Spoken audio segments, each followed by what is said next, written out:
আসসালামু আলাইকুম। ওয়েলকাম জানাচ্ছি রেসিপিস বাই আরাবিস মম চ্যানেলে আরেকটা নতুন রেসিপি দেখার জন্য। আজকে ছোলার ডাল দিয়ে হালুয়া তৈরি করে দেখাবো আপনাদেরকে। এর জন্য আমি 500 গ্রাম ছোলার ডাল নিয়েছি। এটা আমি 3-4 ঘন্টার মতো পানিতে ভিজিয়ে রেখেছি।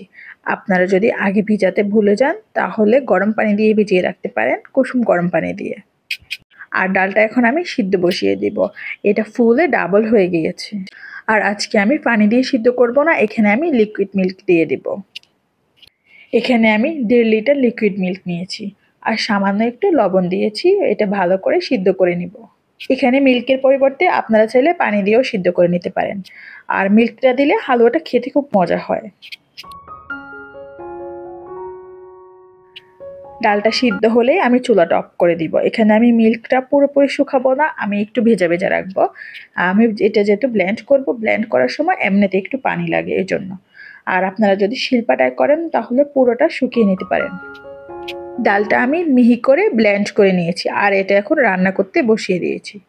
এর জন্য একটা প্যানের মধ্যে আমি 3 টেবিল চামচ ঘি দিয়ে এর মধ্যে ডালটা দিয়ে দিয়েছি।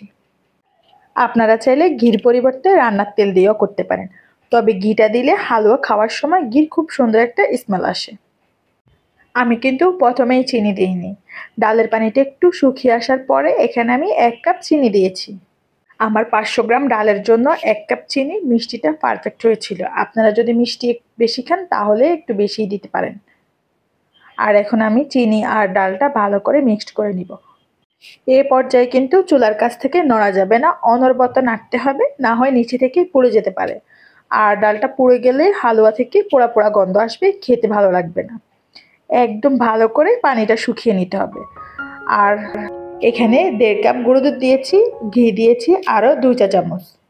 গুঁড়ো দুধটা আমি লাস্টের দিকে দিয়েছি। হালুয়াটা খাওয়ার সময় দুধটা মুখে লাগে আর খুব সুন্দর একটা স্মেল আসে এই জন্য। আবারও আমি সব কিছু ভালো করে মিক্সড করে নিচ্ছি। এটা একটানা নাড়তে নাড়তে যখন বুঝবেন যে প্যানের গা থেকে ছেড়ে আসতেছে তখনই বুঝবেন যে হালুয়াটা রেডি হয়ে গিয়েছে।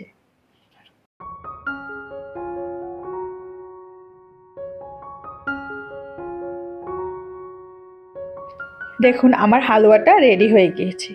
আর এটা এখন আমি একটা সাজ দিয়ে ছোট ছোট ফুলের মতো করে বানিয়ে নিব। এই সাজের মধ্যে একটু আমি ঘি ব্রাশ করে নিয়েছি। এখানে 2 চা চামচের মতো দিয়ে আঙ্গুল দিয়ে চেপে চেপে আমি ফুলের ডিজাইনটা করে নিচ্ছি। আর দেখুন খুব সুন্দর ফুলের একটা ডিজাইন হয়েছে। হাতের কাছে সাজ না থাকলে একটা স্টিলের প্লেটের মধ্যে ঘি ব্রাশ করে হালুয়াটা দিয়ে হাত দিয়ে চেপে চেপে ছুরির সাহায্যে বরফি শেপ দিয়ে কেটে নিতে পারেন। এই রেসিপিটা ফলো করে আপনারাও খুব সহজেই বাসায় ডালের হালুয়া রেডি করে নিতে পারেন। আজকের মতো বিদায় নিচ্ছি এখানে। আসসালামু আলাইকুম।